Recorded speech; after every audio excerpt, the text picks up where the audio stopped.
Shalom. Puji Tuhan. Kita semuanya berkumpul pada saat ini, pada pagi hari ini, semuanya karena kemurahan Tuhan, karena kebaikan Tuhan.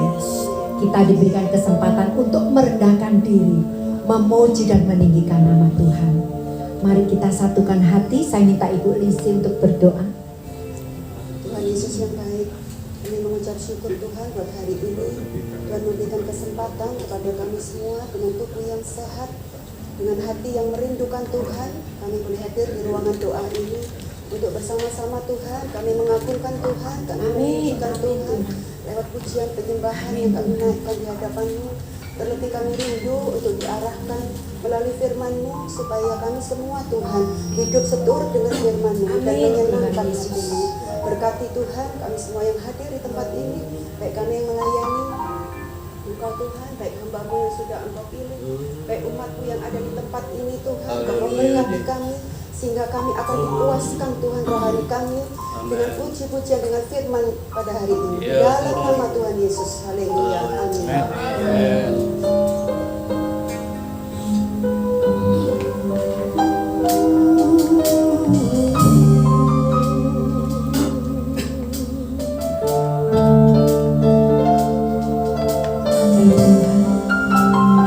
Pagi ini ku mau memuji karena yang Kau yang tahu isi hati.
menyembah-Mu. Biarlah pujian kami berbau harum dan menyenangkan hati Tuhan. Saatnya kami mau bersorak-sorai untuk-Mu. Yang sepakat katakan amin. Siap menari untuk Tuhan? Amin. Saya minta semuanya berdiri.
Saudara-saudara, siapa nama raja kita? Nama raja kita adalah Yesus Kristus, pencipta langit dan bumi. Juru selamat kita hanya Yesus Kristus, karena Dia adalah Allahku yang dahsyat.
Puji Tuhan. Masih siap bersorak-sorai? Enggak capek ya? Wah, luar biasa ini. Weh. Ini baru laskar Kristus. Ini baru laskar Yesus. Ada yang ketinggalan. Harmagedon. Siap tempur untuk pasukan Tuhan. Amin. Woo.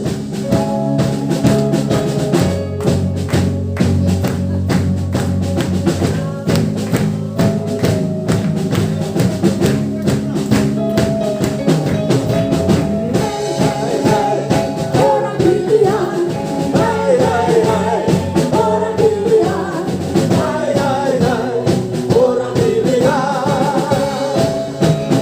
terdengar bunyi sangkakala, panji-panji berkibar. Siapkan dirimu untuk berperang. Gerakkanlah senjata perang dari surga. Sambut kebenaran, maju keadilan, perisai iman dan pedang roh. Raja dan setan berkumpul, bersiap maju di Harmagedon. Dengan belakang pasukan surgawi. Dengan belakang pasukan surgawi. Rebut kemenangan bersama Yesus panggilanmu. Dan Maha Kuasa. Rebut kemenangan.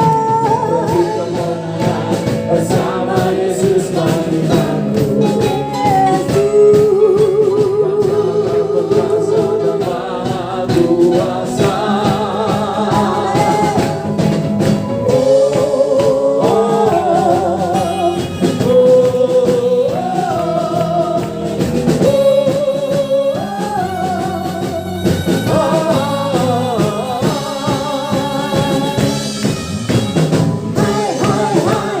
Orang pilihan, orang pilihan, orang pilihan. Terdengar bunyi sangkakala, panji-panji berkibar. Siapkan dirimu untuk berperang. Gerakkanlah senjata perang dari surga. Sambut kebenaran, maju keadilan, perisai iman dan pedang roh. Raja dan setan berkumpul, bersiap maju di Harmagedon. Dengan belakang pasukan surgawi. Dengan belakang pasukan surgawi. Rebut kemenangan bersama Yesus panggilanmu. Yang akan perkasa dan Maha Kuasa. Rebut kemenangan bersama Yesus panggilanmu. Yang akan perkasa dan Maha Kuasa.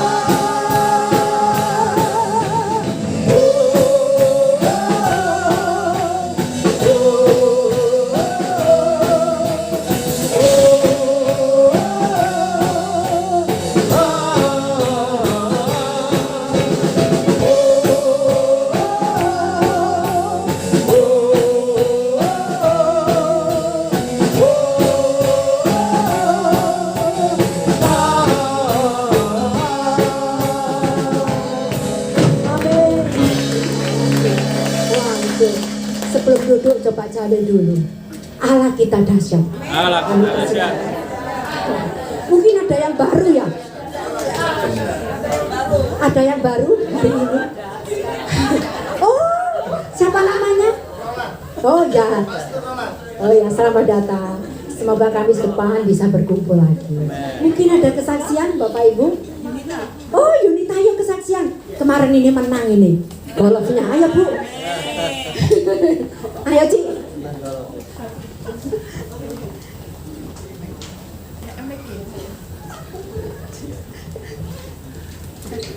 Siapa apa ini? Ya, sedikitlah kesaksian. Ya, saya cuman ingin berbagi cerita aja. Jadi kemarin tuh ikut turnamen golf itu, yang tadinya grogi nggak bisa main atau apa gitu, tapi ya aku mungkin banyak yang doakan di sini ya, tim TB ya. Terima kasih ya. Jadi yang tadinya awalnya sebelumnya itu saya latihan dulu kan, latihan tuh bagus mainnya, tapi waktu saya turnamen itu kok grogi. Ya grogi, terus habis itu nggak sebagus waktu latihan ya, tapi ya terus ingat ya udah pasrah aja sama Tuhan, berdoa terus, yang doakan banyak juga. Mungkin kan kalau Tuhan kan masih mendengar juga doa teman-teman juga ya. Akhirnya terakhir bisa kekejar gitu, dan ternyata nggak nyangka bisa menang gitu. Ya semua kerja keras lah, selain pelayanan saya berusaha juga berserah juga sama Tuhan. Terima kasih atas doanya. Terima kasih. Terima kasih Tuhan Yesus ya. Terima kasih. Gak ada kesaksian lagi ya. Mungkin sebelum mendengarkan firman Tuhan, saya minta Bapak Apung untuk memuji pujian sebelum firman Tuhan.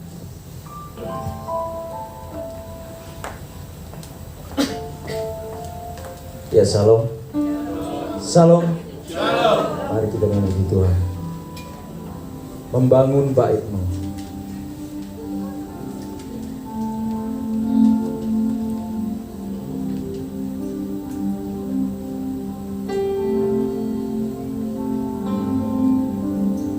Bila ku renungkan firman-Mu,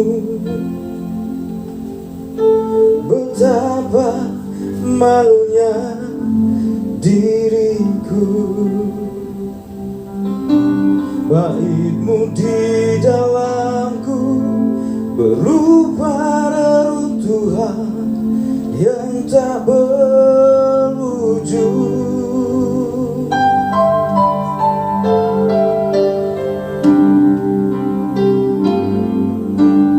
Tiba saatnya membangun bait-Mu dengan tekad yang kuat.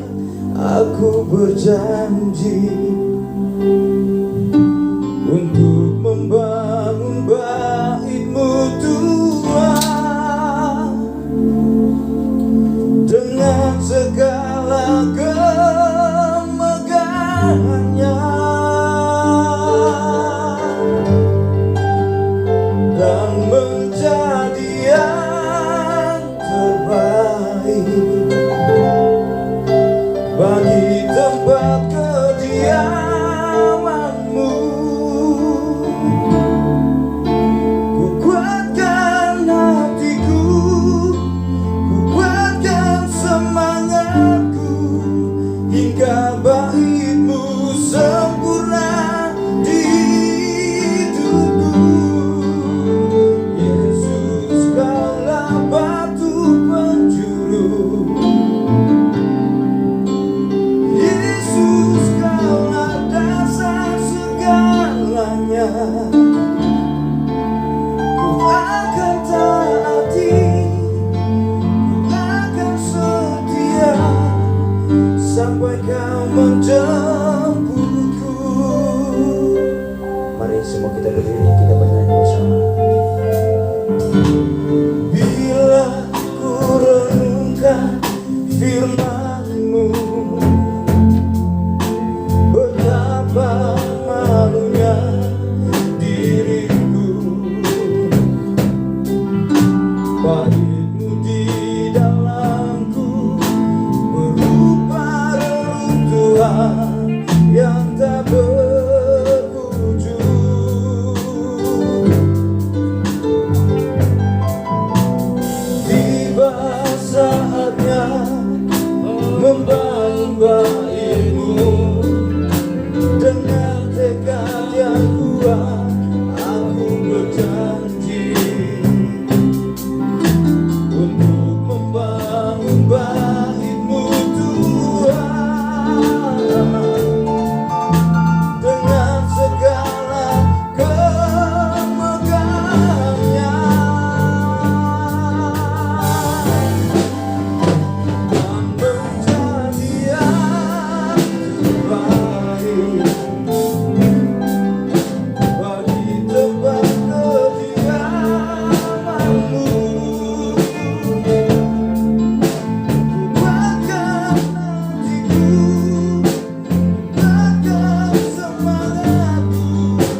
menyampaikan firman Tuhan, saya perkenalkan sedikit ya tentang saya ya.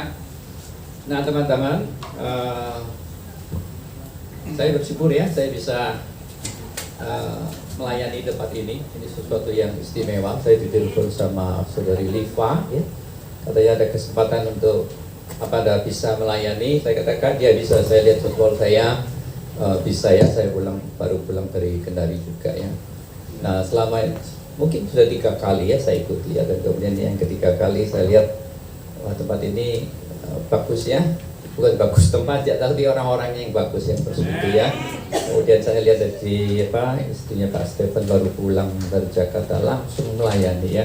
Saya lihat hebat juga orang ini ya. Masih mau melayani, masih memuji Tuhan ya, masih lelah-lelah masih melayani ya. Saya lihat teman-teman juga semangat di dalam memimpin pujian dan juga memberikan kesaksian ya, sangat indah sekali. Nah saya sebelum jadi pendeta, saya ini kerja di Pampwana dulu ya, tapi kemudian tidak ada sejahtera karena pagi siang malam terus hanya mikirin uangnya orang, menghitung gitu. Kemudian Tuhan panggil saya, memang ada panggilan, tetapi saya tetap mempertahankan diri ya, karena saya orang Chinese, saya ingin sukses, saya ingin berhasil, supaya saya hidup saya tidak tambah susah. Karena saya lihat papa mama saya juga, nenek saya dari orang Totok ya, memang bisnis ya, kita supaya berhasil, tapi ternyata jalan Tuhan lain ya. Akhirnya singkat cerita saya kemudian sekolah Alkitab ya. Nah, kemudian sekolah Alkitab di tengah perjalanan saya hampir keluar saudara ya. Karena apa? Karena saya pikir saya ini seperti anak kecil di asrama ya, benar-benar disiplin luar biasa di Seminari Alkitab Asia Tenggara ya. Tapi kemudian mama saya katakan teruskan sebentar saja.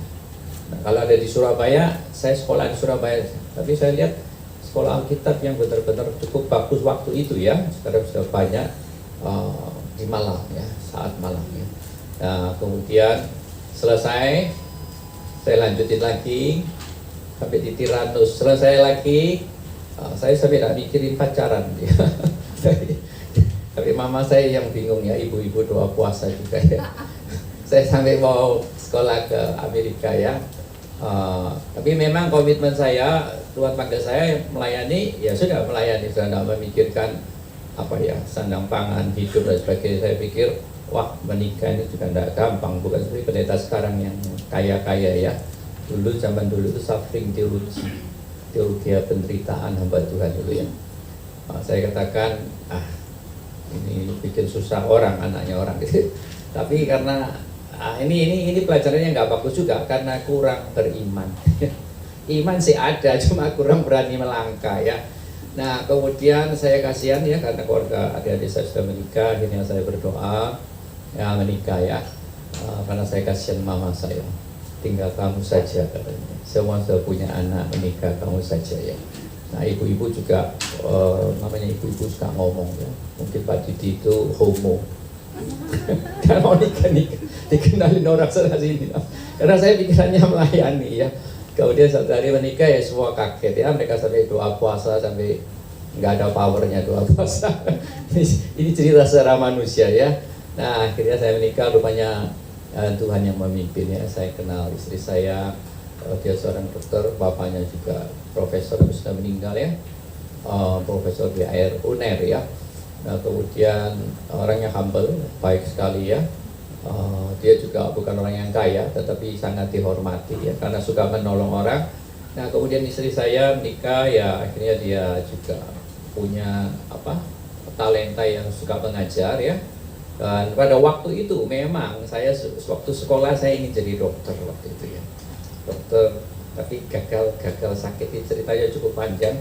Nah ini loh Tuhan Allah Jibu Fajiri ya, dia sediakan istri saya dokter, anak saya juga dokter. Dokter itu bukan yang kaya ya, maksudnya yang spesialis mencari duit, tidak saudara ya.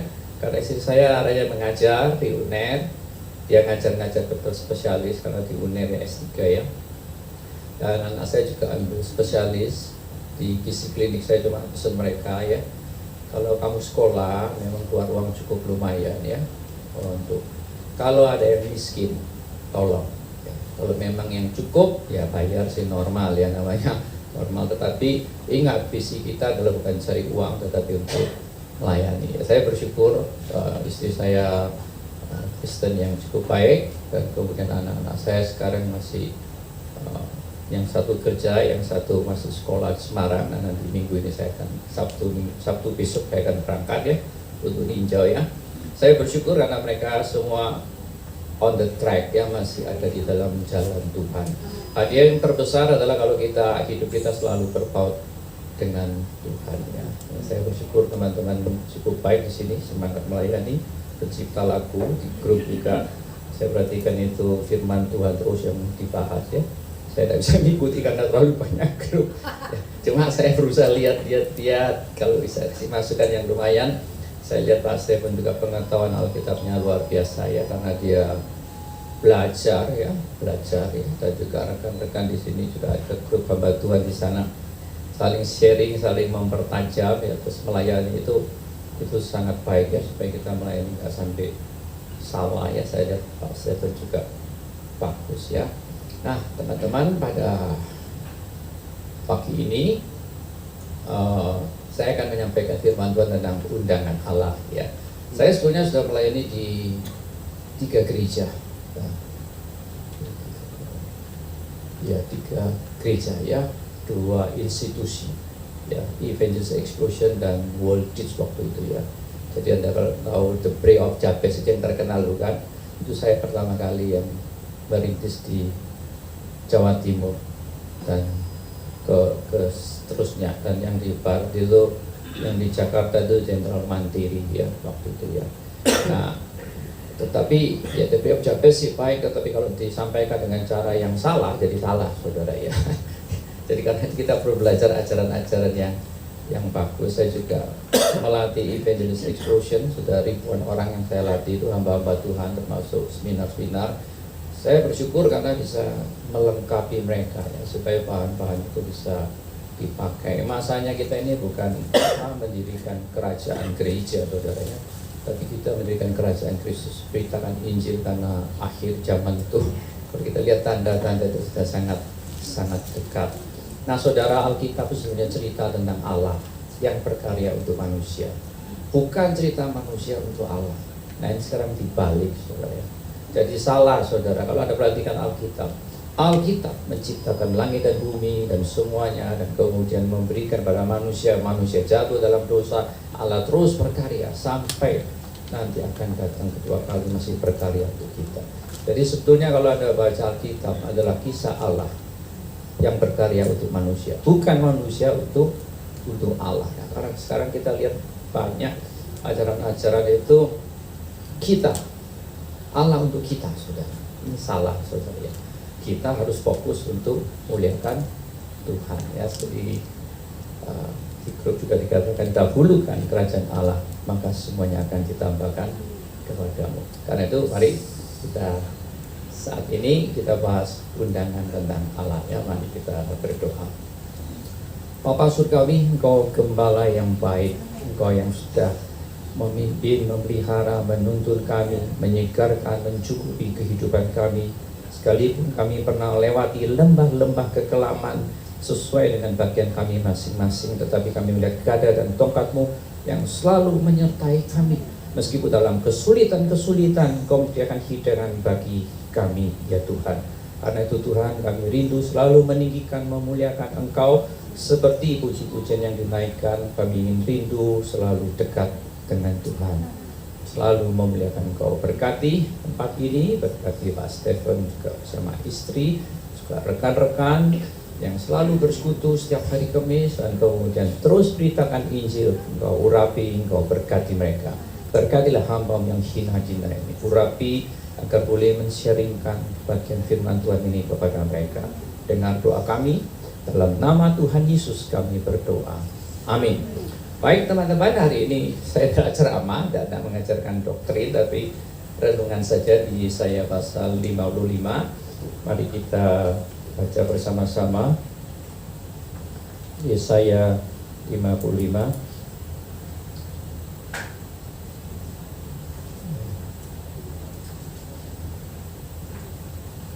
Ya, ada itu apa PowerPoint-nya? Tentunya undangan dari Allah. Ya, baik ya, kita baca ayatnya teman-teman. Nah, mari ya kita baca ayat 1, 2 sampai ke 4 kalau boleh ya. Mari kita baca sama-sama ya. 1, 2, 3. Ayo hai semua orang yang haus, marilah dan minumlah air. Dan orang-orang yang tidak mempunyai uang, marilah, terimalah gandum tanpa uang, membeli dan makanlah. Juga anggur dan susu tanpa bayaran. Mengapakah kamu belanjakan uang untuk sesuatu yang bukan roti, dan upah jeripayamu untuk sesuatu yang tidak mengenyangkan? Dengarkanlah aku, maka kamu akan memakan yang baik, dan kamu akan menikmati sajian yang paling lezat. Sendingkanlah telingamu dan datanglah kepadaku. Dengarlah, maka kamu akan hidup. Aku hendak mengikat perjanjian abadi dengan kamu menurut kasih setia yang teguh yang kujanjikan kepada Daud. Sesungguhnya aku telah menetapkan dia menjadi saksi bagi bangsa-bangsa, menjadi seorang raja dan pemerintah bagi suku-suku bangsa. Nah, di 25 ayat 15 mengatakan demikian, dan Kristus telah mati untuk semua orang, supaya mereka yang hidup tidak lagi hidup untuk dirinya sendiri, tetapi untuk Dia yang telah mati dan telah dibangkitkan untuk mereka. Ya, yang berbahagia bukan hanya saja yang membaca, merenungkan, menyimpannya dalam hati, tetapi yang bertekad untuk menerapkan firman Tuhan ini dalam kehidupannya hari lepas hari. Nah teman-teman, suatu hari ada seorang perempuan muda yang mencari pekerjaan dan kemudian rupanya terjerumus di dalam dunia prostitusi. Namanya sang ibu, saudara. Mendengar ini, hatinya hancur, saudara. Kemudian dia berusaha cari informasi di mana anak perempuannya itu.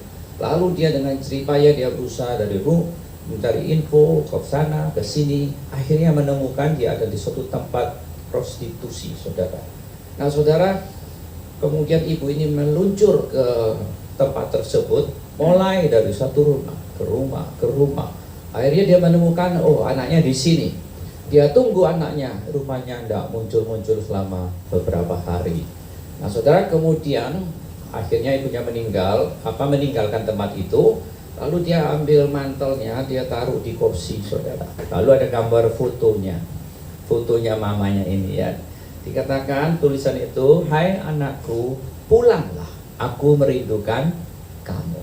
Nah pada waktu anaknya itu pulang ke tempat itu, prostitusi itu, lalu dia kaget, saudara, karena dia lihat ini ada foto mamanya, lalu ini mantel mamanya. Tetapi yang menarik perempuan ini, dikatakan, hai anakku, pulanglah, ibu merindukan kamu. Nah saudara, tidak ada kata-kata yang lebih indah, saudara, yang menyejukkan, yang menyegarkan hatinya, dan kehidupannya yang hancur, bapak belur, saudara, mungkin sudah kosong, hampa, saudara. Nah, kata-kata ibunya, hai anakku, pulanglah, aku merindukan kamu, saudara. Nah saudara, anak perempuan ini hidupnya sudah rusak, kacau, saudara. Nah saudara, pada waktu dia lihat foto mamanya, dia peluk, dia menciumnya, lalu dia meneteskan air mata dan menangis terseduh-seduh karena kata-kata ibunya. Dan dia bertekad, saudara, untuk segera pulang. Nah saudara, kalau Anda perhatikan Alkitab, saudara, Allah kita juga Allah yang mengasihi kita, Allah yang selalu ingin mengundang kita. Dia menciptakan Adam dan Hawa dan memberikan semuanya, kuasai, semua diciptakan baik, perfect. Tetapi kemudian Adam dan Hawa jatuh di dalam dosa. Saudara, kalau saya jadi Allah, mungkin saya buang, saya ciptakan lagi, bisa atau tidak, saudara? Tetapi kenapa demikian? Karena Allah ingin menunjukkan kasih-Nya kepada manusia yang berdosa. Adam dan Hawa menjadi gambar Allah yang rusak karena jatuh di dalam dosa. Dia lari, dia bersembunyi di balik pohon, tapi Allah mencari dia. Mencari bukan untuk menghukum. Dia katakan, Adam, Adam, karena Adam adalah laki ya, pemimpin keluarga ya. Di manakah engkau? Apakah Allah tidak tahu? Allah sangat tahu. Kita sembunyi di mana, di ujung neraka kita tahu, di gunung, di pucuk, di mana di dunia orang mati. Allah tahu, saudara. Perbuatan kita Dia sangat tahu dan jelas, dia tahu sampai detail dosa-dosa kita apa. Tercatat saudara di buku kehidupan saudara. Nah saudara, kita lihat saudara, Allah itu sangat mengasihi. Dia mencari Adam, di manakah engkau? Posisimu di mana? Adam. Nah saudara, kemudian Allah menjumpai dan kemudian memberikan pakaian dari kulit binatang. Ini hanya suatu simbol ya, yaitu pengorbanan Kristus nantinya di atas kayu salib. Itu yang bisa menutupi dosa dan rasa malunya dan kematiannya. Saudara, kita lihat gambar Allah yang rusak. Allah memanggil supaya pulang, supaya kembali utuh dan baik saudara, menjadi serupa dengan gambar Allah sejak diciptakan. Allah ingin kembali supaya manusia berdosa menjadi serupa dengan gambar Allah. Itu sebetulnya adalah tujuan hidup kita. Dan kita membawa orang lain mengenal Kristus untuk apa? Supaya mereka menjadi serupa dengan gambar Allah saudara. Nah saudara, kita lihat di dalam kitab-kitab berikutnya tentang undangan Allah kepada manusia. Yesus di Matius 11 ayat 28 mengatakan, marilah semua yang lebih lesu dan berbeban berat. Beban berat itu apa? Oh, saya hutang saya banyak, saya masalah rumah tangga, saya masalah ini dan ini. Semua manusia punya beban. Semua manusia ada penderitaannya, ada salibnya saudara. Hamba-hamba Tuhan semua ada saudara. Tetapi saya katakan kepada Anda, beban berat di sini adalah dosa saudara. Dosa itu yang sangat memberatkan hidup kita. Tidak ada yang lebih berat daripada dosa saudara. Saudara, saya sebagai pendeta, saya sering melayani orang-orang yang akan meninggalkan dunia ini. Nah sebentar lagi setelah ini saya harus besok lagi yang kritis saudara, yang pernah saya bimbing sekarang kritis karena cancer ya di rumah sakit Mayapada. Nah saudara, kalau kita sudah di penghujung akhir hidup kita, kita gentar. Baik hamba Tuhan pun bisa gentar. Kenapa gentar? Karena kita belum pernah mengalami kematian. Kita gampang saja khotbah tentang kematian ya, ini dan ini dan ini saudara. Oke. Ya boleh lah, karena Alkitab juga kita harus memberikan penghiburan ya, sebagai hamba Tuhan di sini kan ada pendeta-pendeta. Tetapi saya punya rekan-rekan menjadi hamba Tuhan untuk menghadapi mati dan takut tidak, menghadapi kematian ini yang takut saudara. Kenapa? Karena ini dunia yang kelam. Kita belum pernah mati, kita belum pernah ke sana, kita belum pernah melewati berjalan di lembah kekelaman saudara. Ini sesuatu yang menggetarkan. Siapa yang tidak takut? Kaisar Huangti yang di China saudara, pada waktu dia mau mati, dia panggil panglima-panglimanya supaya mati bersama dia, dan juga permaisurinya saudara, istrinya mati dikubur. Kan ada sejarahnya saudara, ada patungnya saudara. Ini menunjukkan suatu kegentaran melewati dunia kekelaman saudara. Nah saudara, kenapa kita takut saudara? Salah satunya dosa. Setelah saya membereskan dosa-dosanya saudara bersama Tuhan, bukan saya yang bereskan, saya hanya memimpin. Akhirnya dia pulang dengan damai. Karena itu ada teman saya, dia waktu COVID saudara, kemudian dia kena COVID. Ada juga yang kena sakit saudara. Dia katakan sebelum meninggal, sayangku, maafkan aku selama hidupku. Kenapa? Karena dia sebagai suami mungkin banyak melakukan kesalahan-kesalahan. Saudara, meninggalkan dunia dengan beban dosa, itu bebannya paling berat. Nah saudara, karena itu Yesus katakan, mari semua yang letih lesu dan beban berat datang kepada aku akan memberi kelegaan. Nah, kita lihat hanya di dalam Yesus ada kelegaan. Hanya di dalam Yesus ada pengampunan yang sempurna, yang perfect. Karena itu kita lihat Daud mengatakan, sekalipun aku berjalan dalam lembah kekelaman, aku tidak takut bahaya, sebab Tuhan beserta aku. Mana ada saudara Tuhan yang mau mendampingi kita lewat kekelaman? Hanya Allah kita saudara. Yesus mati di atas kayu salib, dia mati. Kemana? Masuk neraka? Ya, masuk neraka menggantikan kita. Tetapi dia punya kuasa kebangkitan, dia bangkit dari maut. Hai maut, di mana sengatmu? Hai neraka, di mana sengatmu? Ya. Sengat maut itu dosa, tapi dipatahkan oleh Kristus Yesus di atas kayu salib, dan kuasa kebangkitannya itu mematahkannya saudara. Nah saudara, karena itu kita lihat penjahat yang mau mati. Ada dua. Yang satu tidak bertobat, yang satu bertobat. Yang satu tidak beriman. Kalau engkau memang juru selamat, Mesias, selamatkan dirimu, selamatkan aku, buktikan. Yang satu tidak, saudara. Dia katakan, Tuhan, aku terlalu banyak berdosa. Sebentar lagi aku masuk neraka. Tidak ada perbuatan baik yang aku lakukan. Tidak pernah aku berikan persembahan. Aku mungkin membunuh, merampok, dan lakukan sesuatu, akhirnya dihukum di atas kayu salib. Kayu salib artinya ditolak oleh Allah dan ditolak oleh manusia. Itu salib, saudara, lambang salib. Memalukan, saudara. Tapi pada waktu dia katakan, Yesus, ingatlah aku apabila engkau datang sebagai Raja. Yesus katakan apa? Saat ini juga kamu bersama aku di Taman Firdaus. Detik ini juga. Nah saudara, ini anugerah yang luar biasa. Amazing grace ya. Amazing kemurahan Tuhan. Tanpa ada berbuat apa-apa. Hanya pertobatan yang sejati. Meskipun dia tidak punya emas, perak. Dia belum pernah melayani. Belum pernah memuji Tuhan. Belum pernah menari-nari saudara. Tetapi dia katakan, Yesus ingatlah aku apabila engkau datang sebagai. Yesus katakan apa? Detik ini juga. Saat dia hidup itu. Kamu bersama aku ada jaminan di Firdaus. Dan sampai dia meninggal dengan tenang. Saudara, kenapa dia takut? Kenapa dia memanggil berseru pada Yesus, saudara? Karena, saudara, beban dosanya terlalu banyak, terlalu berat, ya, sehingga harus terpisah dari Allah. Nah, saudara, kita lihat itulah undangan di Alkitab itu banyak. Kalau Anda lihat lagi undangan, Yesus katakan perumpamaan raja yang mengundang orang. Ini menyinggung orang Farisi dan ahli Taurat waktu itu.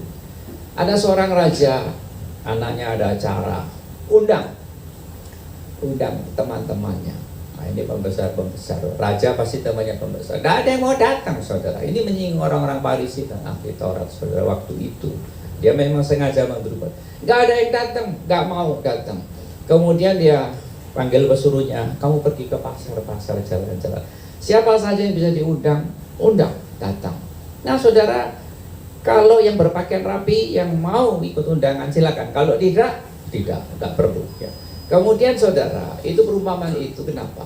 Adalah mengundang kita semuanya, universal, bukan hanya tingkat atas, tetapi tingkat bawah. Undangan untuk segala bangsa, saudara. Nah saudara, kita lihat yang diundang bukan hanya yang kaya, yang hebat, pemimpin agama, sampai yang bobrok sekalipun di jalan-jalan. Yesus mengundang untuk pesta bersama dengan dia. Ini perumpamaan yang di Matius 22 ya. Nah, Anda bisa baca sendiri. Dan kemudian Yesus katakan, barang siapa yang haus datang padaku, aku akan memberikan air hidup yang akan terus-menerus memancar. Nah saudara, kita lihat Allah itu begitu baik. Dia selalu mengundang dan mengundang kita, gambar Allah yang sudah rusak, jatuh di dalam dosa. Nah karena itu di kitab Yesaya kita kembali ini, saya ingin fokus ke sini ya tadi itu ya. Nah kitab Yesaya ini adalah kitab undangan kepada kita semuanya, umat manusia. Dikatakan demikian ya, Yesaya 55, bisa tolong dilihat ayatnya ya. Di atas ya, diklik di atas. Dikatakan demikian. Ayo hai semua orang yang haus, marilah dan minumlah air. Dan hai orang yang tidak mempunyai uang, marilah, terimalah gandum tanpa uang pembeli, dan makanlah juga anggur dan susu tanpa bayaran. Mengapakah kamu membelanjakan uang untuk sesuatu yang bukan roti, dan upah jerih payahmu untuk sesuatu yang tidak mengenyangkan? Dengarkanlah aku, maka kamu akan memakan yang baik, dan kamu akan menikmati sajian yang paling lezat. Nah saudara, kata mengundang, saudara, berarti ada sesuatu yang menarik, saudara. Kalau saya jalan-jalan dengan anak saya suatu waktu ya, dia katakan, Pak, restoran itu judulnya menarik. Itu mengundang kita untuk makan. Dia bergurau. Saya katakan, ya betul juga ya, nanti kapan-kapan kita makan ya. Nah saudara, ada sesuatu yang menarik, Anda datang ya. Saya tidak tahu kenapa Anda datang di sini. Pasti ada sesuatu yang menarik saudara di tempat ini. Nah saudara, kemudian yang kedua, kenapa diundang oleh Tuhan? Karena ada sesuatu yang spesial. Saya diundang ya, dengan Pratara Liva, mungkin Pak Stephen yang suruh ya. Nah, saya bersyukur kenapa saya datang ke sini bisa diundang. Karena bagi saya ada sesuatu yang spesial undangan itu. Kalau saya sudah diberi undangan, dipanggil, itu berarti saya sangat spesial. Kalau Anda diundang oleh Tuhan, ya, undangan Tuhan kepada kita. Kenapa, saudara? Karena ada sesuatu yang menarik dan juga spesial. Anda dianggap orang yang spesial oleh Tuhan kalau Anda diundang oleh Tuhan, saudara.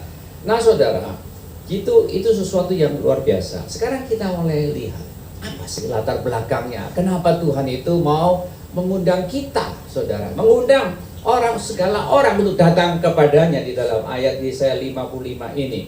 Kalau Anda perhatikan pasal 53 sebelum 55 ini, saudara, itu latar belakangnya. Latar belakangnya di Yesaya 53 itu menceritakan secara singkat, nanti ada baca sendiri, bahwa Tuhan itu telah menubuatkan melalui Yesaya nanti akan datang seorang Mesias. Dia akan menderita, dipukul, dicambuk, dibunuh, dianiaya, disiksa, diludah, sampai orang melihat rupanya saja sudah tidak mau, saudara, ya, memalingkan. Dan kemudian semestinya itu kejahatan kita yang harus di sana ditimpakan kepadanya supaya kita beroleh keselamatan, saudara. Yesus mati di atas kayu salib, kita lihat Mesias, saudara. Kuburan saja tidak punya, saudara. Salib itu tempat yang memalukan. Siapa dia? Dia Allah dan Tuhan yang mengosongkan dirinya menjadi manusia, yang melayani begitu baik, tidak pernah melakukan sesuatu yang jahat, tetapi dibunuh, saudara. Karena kenapa sih Yesus dibunuh? Karena dia menganggap dirinya adalah Allah. Itu yang dibunuh oleh orang pemimpin agama orang Yahudi pada waktu itu, saudara. Tetapi inilah latar belakangnya. Dan kemudian, saudara, Mesias, penderitaan Mesias, itulah yang menjadi berkat bagi kita semuanya.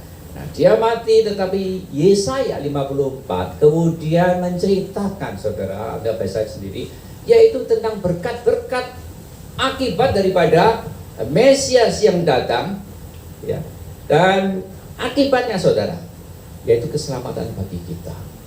Dan dia bangkit, dia hidup, naik ke surga, datang yang kedua kali untuk siapa? Untuk kita. Jadi kalau Anda perhatikan, ya, Yesus lahir untuk kita, dia mati untuk kita, dia bangkit untuk kita, dia naik ke surga untuk kita, dan dia akan datang kedua kali untuk kita.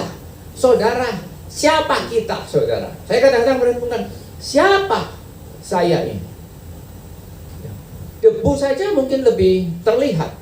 Kalau kita lihat bintang di atas bintang terlalu tinggi, kita tidak terlihat, saudara. Tapi siapakah aku? Daud mengatakan dalam Mazmur 84, sehingga engkau memperhatikan aku.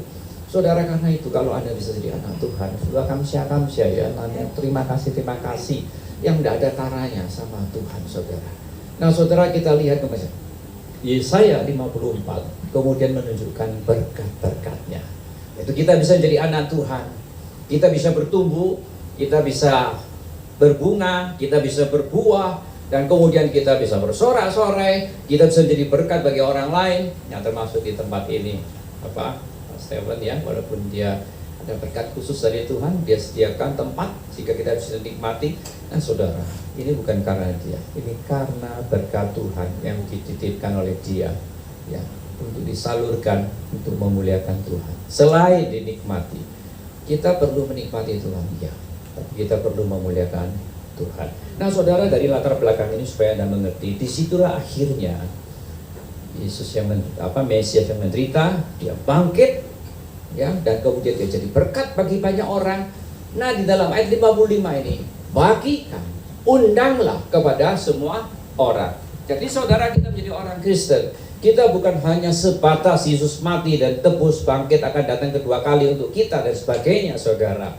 Tetapi yang paling penting, saudara, dalam hidup ini, kalau kita sudah menikmati, ya, dampak, manfaatnya, berkatnya, kita sebagai anak Tuhan, saudara, kita perlu undang orang lain untuk datang kepada Tuhan, saudara. Saudara, kita ini bukan gereja-gerejaan lagi, saudara. Asal udah gereja, kemudian gereja, orang datang, nikmati berkat, nanti uang, terus kita melayani orang supaya jadi, ya, tanda kutip, daripada sakti, kesembuhan, dan ini, saudara. Saudara, itu untuk apa? sebetulnya. Suatu hari kita yang habis juga ke depan Tuhan. Tetapi kalau ada jiwa-jiwa yang banyak datang pada Tuhan, bukankah bersorak-sorai, bersuka cita saudara kita? Tuhan juga senang. Karena itu saya katakan pada Tuhan waktu panggilan saya, ya Tuhan, Engkau memanggil aku sebetulnya karena, kalau cerita cukup panjang, karena untuk memberitakan Injil, singkatnya, supaya orang lain datang kepada Tuhan. Karena itu sebelum, kalau seandainya Tuhan panggil saya, sudah banyak orang yang bisa saya bawa untuk Tuhan. Selama ini Tuhan dengar doa saya sudah training, saya melayani tanpa pamrih sana ke sini, walaupun ya ada berkat yang Tuhan berikan ya saya bersyukur ada berkat ya. Tapi yang penting bukan itu motivasi saya. Yang motivasi saya adalah banyak jiwa yang bisa datang kepada Tuhan. Nah saudara, karena itu ayat ini seorang missionary mengatakan, orang missionary siapa namanya saya lupa, William Carey merasa. Sebenarnya ayat ini tujuannya supaya umat Kristen itu bertumbuh, berkembang, beritakan Injil, saudara. Karena Yesus katakan sebelum dia pulang, dia katakan naik ke surga, pergi, beritakan Injil, jadikanlah mereka muridku, ya, baptis, ya, mereka, dan supaya diutus kembali untuk mengenal Tuhan. Nah sekarang, saudara, kita perlu tahu bahwa hidup kita bukan hanya sebatas percaya Yesus, dia akan datang untuk kita, semua untuk kita. Tugas kita adalah bagaimana kita membagikan undangan Allah kepada semua orang. Nah sekarang kita bertanya lagi, siapa yang diundang? Nah ini berikutnya ya, siapa yang diundang? Nah saudara, menurut ayat ini ada dua jenis orang yang diundang. Tolong dikembalikan ayat yang pertama, ya, bisa dibaca teman-teman. Ini PPT-nya tolong. Ayat yang pertama yang atas tadi. Oke. Nah, ya, siapa yang diundang? Baik, saya bacakan. Yang paling atas sendiri. Ya. Saya bacakan ayat pertama ya. Yesaya pasal 55 ayat pertama. Ayo hai semua orang yang haus, marilah dan minumlah air. Hai orang yang tidak mempunyai uang, marilah, terimalah gandum tanpa uang pembeli, dan makanlah juga anggur dan susu tanpa bayaran. Yang diundang adalah orang yang melarat, saudara, yang bangkrut, saudara, yang bangkrut secara fisik, materi, dan juga yang bangkrut secara rohani, saudara. Kemudian, saudara, kita lihat orang seperti ini adalah seperti rumput yang kering, yang pupus hatinya, harapannya, saudara. Dan kemudian secara materi juga habis, kemudian hidupnya juga kosong dan hampa, saudara. Mungkin saja, saudara, di antara kita juga ada yang seperti ini. Kita bangkrut secara fisik, kita mungkin bangkrut secara rohani. Nah, saudara, dalam laut dapat dibuka, dalam hati siapa tahu, saudara. Nah, saudara, kita lihat, kita tidak tahu. Tetapi kalau ada di antara Anda, ini adalah undangan untuk kita semuanya. Lalu yang kedua, saudara, yang kedua adalah orang di dalam ayat kedua itu bicara demikian. Orang ini adalah orang yang cukup, saudara, berada, punya uang, membelanjakan semuanya bisa. Jadi orang ini adalah orang yang, ya boleh dikatakan orang yang mampu, masih punya harapan, punya pekerjaan, punya perusahaan yang banyak, terus melebarkan sayap, saudara, terus bekerja keras tanpa lelah, saudara. Jadi saudara, orang ini punya penghasilan yang begitu luar biasa, punya mimpi, punya pekerjaan, punya selalu eksperimen. Dia punya pekerjaan yang berbeda, mobil yang berbeda, istri yang tampil berbeda, kemudian anak-anak berbeda, apa yang dipakai berbeda, sepatu mungkin berbeda, rumah berbeda, komputer berbeda, segala-galanya, saudara, kita lihat berbeda, saudara. Nah, orang semacam ini semuanya ada, tetapi tidak ada kemenangan di dalam hidupnya dan kosong hidupnya. Nah, saudara, baru-baru saya dari Kendari, saudara. Saya tinggal di hotel yang rupanya Kendari itu cukup maju juga ya, ada hotel yang 20 tahun saya dari sana. Kemudian diundang lagi 20 tahun itu gereja Kebangkitan Kalam Allah saya di sana. Satu hotel Lalu kenal dengan yang punya hotel itu ya. Lalu kemudian yang perempuan, waktu saya makan dengan seorang jemaat, yang perempuan ketemu saya, ya, ngomong-ngomong di meja. Kenalan, padahal ya saya tahu 20 tahun lalu, cuma sudah lupa. Dia katakan demikian, Pak Didi, dia katakan, orang lain lihat saya itu punya hotel A, B, C, D. Kamu tahu ya, hati saya itu jujur, kosong. Saya ini seperti anak yang hilang, sudah lama enggak ke gereja. Kenapa enggak ke gereja? Ya dia cerita A, B, C, D, orang macam-macam ini dan ini. Kemudian saya, lalu ke gereja mana? Saya di rumah saja, lihat YouTube. Oh ya, lalu dengar khotbahnya siapa? Ya dengar khotbah di YouTube, khotbah yang bagus, yang bisa mengisi hati saya. Lalu ya tetapi tidak tahu kenapa ya hati saya kosong. Saya katakan ini, you are wrong, kamu salah. Datanglah ke gereja beribadah. Bukan gereja yang besar, gereja yang hebat, gereja yang bisa memenuhi kebutuhanmu. Baik pujiannya, baik firmannya, cocok untuk saya, memenuhi saya. Kamu cari-cari di YouTube untuk memenuhi kebutuhanmu. Saya katakan, kamu jangan menciptakan gereja untuk kamu. Seringkali kita itu menciptakan gereja, datang ke gereja, menciptakan gereja untuk kita, saudara. Saya katakan salah. Tetapi kalau saya ke gereja yang itu ya khotbahnya nggak enak, saya beritahu. Kalau nggak enak, sudah. Yang penting kamu datang. Fokusmu adalah Tuhan. Ibadah yang benar, fokusnya adalah Tuhan. Lihat Tuhan, baca Alkitabnya. Kalau pendetanya nggak bagus dan nyiapin dengan baik, membuat kamu ngantuk, ya sudah, baca saja firman-Nya, direnungin sendiri. Ini yang saya dapat. Puji-pujiannya bukan untuk menyenangkan kamu, tapi kamu memberi untuk Tuhan memuji. Kamu memberi persembahan, kamu memberikan kehadiran sama Tuhan dan hormat kepada Tuhan. Itu ibadah yang sejati, saudara. Nah, saudara ada lihat itu dua janda, kan saya pernah di grup kan. Janda itu hebat, saudara, bukan hanya soal persembahan, soal hatinya, soal ibadah. Dia tahu pemimpin-pemimpin orang Farisi, jubah hitam, mungkin jubah putih, kalau kasih uang itu bunyi, dan semua orang tahu duduk di depan, dia sendiri saja di belakang, sembunyi-sembunyi. Dia memberi. Kenapa? Karena dia memberi untuk Tuhan, dia memuji untuk Tuhan, dia hadir untuk Tuhan. Mungkin dia tidak ditanggapi orang gereja, dia tidak peduli, saudara. Dia datang untuk Tuhan. Yesus katakan apa?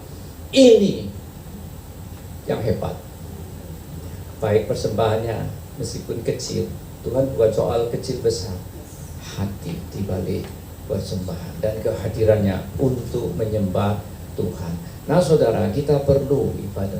Jadi saya lihat orang ini meskipun uangnya bagus, rambutnya juga hebat, saudara, ya, karena bajunya juga hebat, penampilannya hebat, bangkrut rohaninya. Satu lagi di Bali, dan pasar, saudara. Dan kemudian jemaat saya mengatakan, dia karena disuruh mimpin sebuah restoran, dia katakan, orang ini kaya bos ini, Pak Didi. Dan punya travel itu beberapa travel dan juga perusahaan lainnya, termasuk restoran yang besar ini saya disuruh mimpin. Tapi saya punya visi, saudara, misi. Ya. Nah, tapi di mana bosnya? Dia Kristen, ya. Tetapi setiap malam dia mabuk-mabukan. Lalu dia katakan, lopan, buat apa kamu gini-gini terus minum? Ya, dia katakan demikian, hidup saya untuk apa?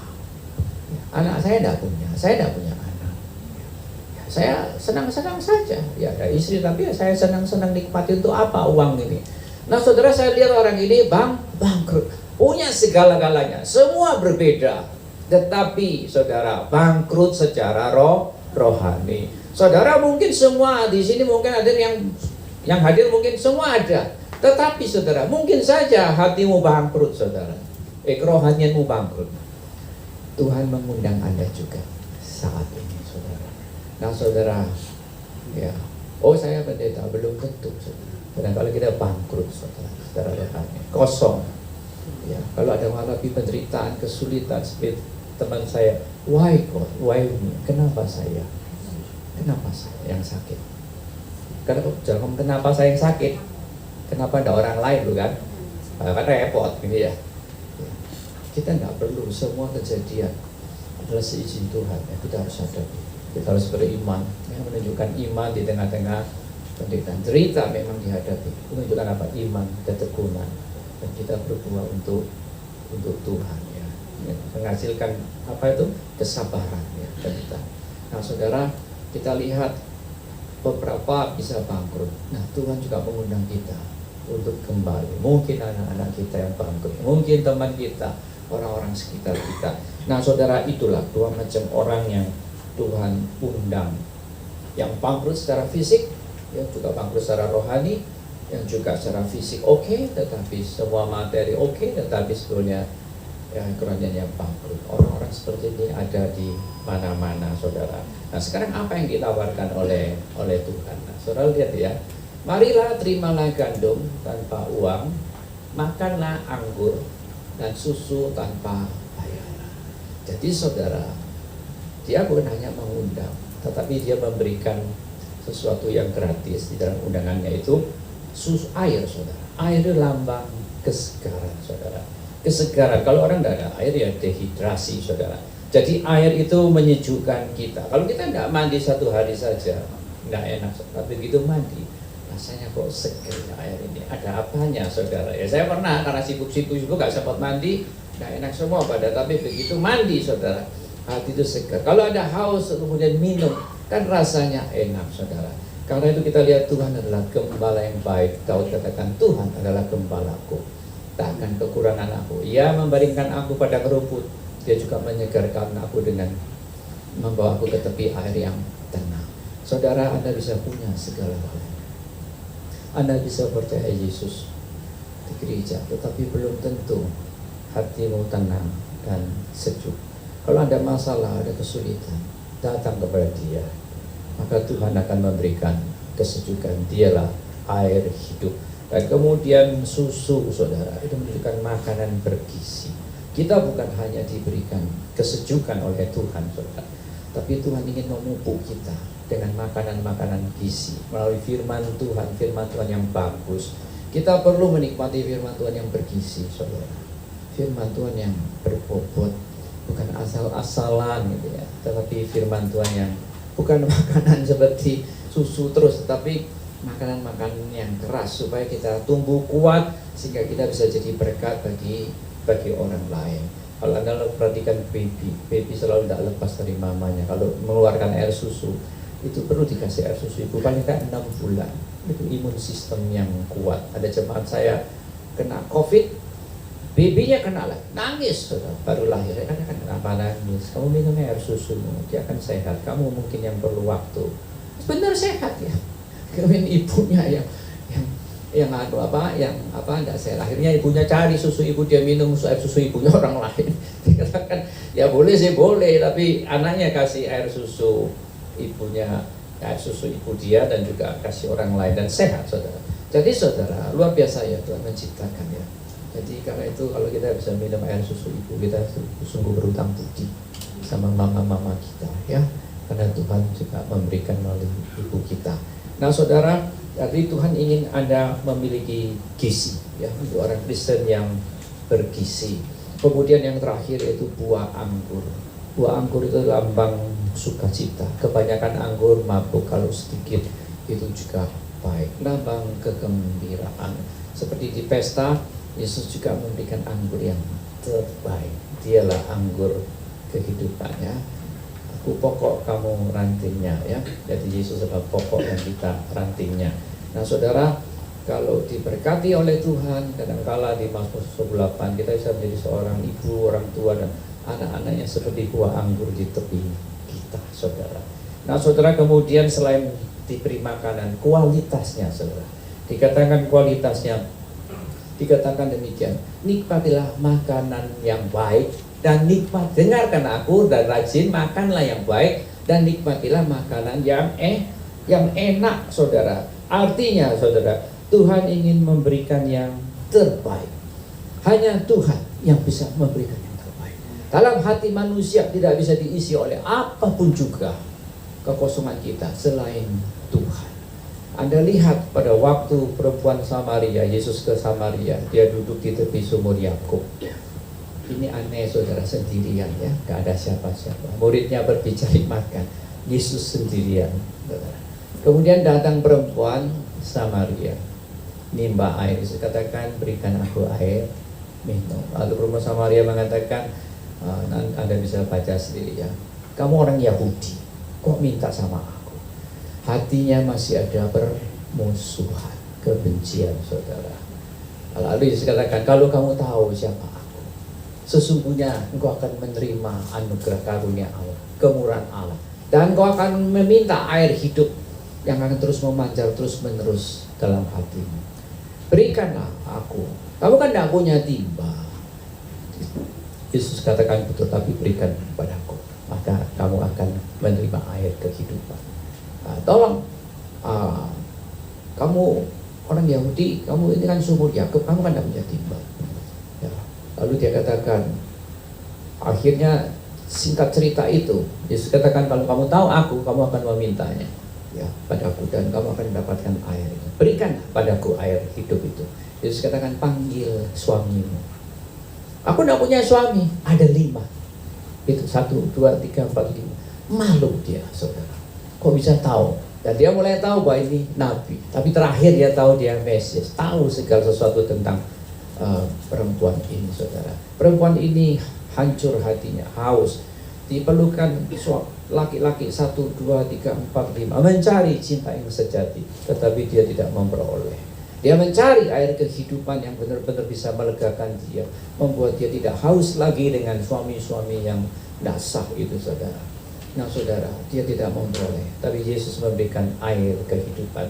Nah pada waktu dia tahu Yesus Mesias dan dia menerima Yesus, itulah air hidup itu memancar dalam hatinya. Di situ kemudian dia memberitakan Injil, mengundang orang lain untuk datang kepada Yesus. Akhirnya orang lain mengatakan, aku bukan tahu dari perempuan ini saja, tetapi dari engkau sendiri bahwa Yesus adalah Mesias. Nah teman-teman, nah sekarang yang terakhir, apa yang harus kita lakukan saudara? Yang harus kita lakukan ya, ayo beli, makan ya, dan nikmati. Jadi saudara, kalau Anda ya, tahu orang-orang yang perlu diundang, undanglah dia. Kalau kita menjadi orang yang perlu diundang, datang pada Tuhan. Dan kemudian kedua, setelah Anda datang, nikmatilah air, susu, dan anggur. Tuhan bukan hanya kita ketahui, kita pelajari. Memang perlu pengetahuan, pengenalan, tetapi kita perlu nikmati Tuhan dalam hidup. Nah, saudara, dalam susah, kesulitan, tantangan, apapun juga, kita perlu menikmati itu Tuhan. Betapa baiknya dia, kecaplah bahwa Tuhan itu baik, kecap, nikmati. Bukan hanya kalau dia memberi sesuatu, tetapi kalau ada sesuatu, case-case yang kita hadapi, tetap dia itu baik.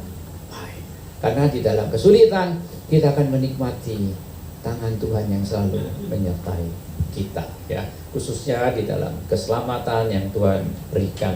Dan selanjutnya terakhir, ya, yang ketiga itu bergembiralah. Tuhan ingin kita selalu bersuka cita. Paulus di dalam penjara tetap bersuka cita. Dia katakan, sekali lagi kukatakan, bersuka cita. Bersuka cita bukan berarti kita buat-buat saudara ya, nyanyi-nyanyi, sorak-sorai, padahal hati kita susah. Sukacita itu datang dari Holy Spirit, yang akan buah-buah roh adalah apa? Damai, sejahtera, sukacita. Kita perlu minta Roh Kudus yang memberikan sukacita. Kadang ya juga melalui pujian, ya kita menyanyi sendiri, berteduh, ya. Nah, kita bisa menikmati. Kemudian yang terakhir, undanglah mereka yang hancur, yang membutuhkan, yang bangkrut secara fisik, rohani, dan juga yang bangkrut secara spiritual, ya, meskipun fisiknya oke. Kiranya Tuhan memberkati. Mari kita berdoa. Nah, saudara, kita tenangkan hati kita. Anda bisa berdoa, memberikan respon kepada firman yang Anda dengar, ya, sesuai dengan kebutuhan Anda masing-masing. Ya. Mari kita berdoa.